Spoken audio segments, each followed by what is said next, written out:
Baxın, yenə təkrar edirəm. Deməli, biz bildik ki, x faizli mis-SO4 məhlulu 200 qram mis-SO4 vur 5H2O kristal hidratı əlavə olunur.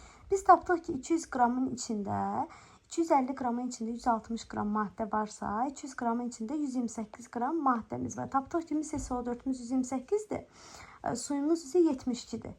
Daha sonra bizə deyir ki, x faizli məhlulun üzərinə 200 qram əlavə 3 dəfə artır. X məhluldur, üzərinə 200 qram əlavə 3 dəfə artırsa məhlulumuz, x-i 3 vurursa 3x. Biz tapdıq ki, başlanğıc məhlulumuz qramı nə qədər oldu? 100 qram oldu.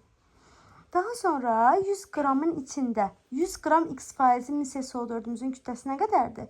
X qram mis-SO4 deyilədə 100-ün %x faizini tapdıq. Tapdıq ki, mis-SO4'ümüz x idi başlanğıcda. Sonra 128 də əlavə olunandan sonra 200-ün içində olan x plus 128 oldu. Məhlulumuz da bizdə başlanğıcda 100 idi. Sonra da 200 əlavə olundusa oldu 300. Tapdıq cavabımız da tapdıq x-imiz 40-dır.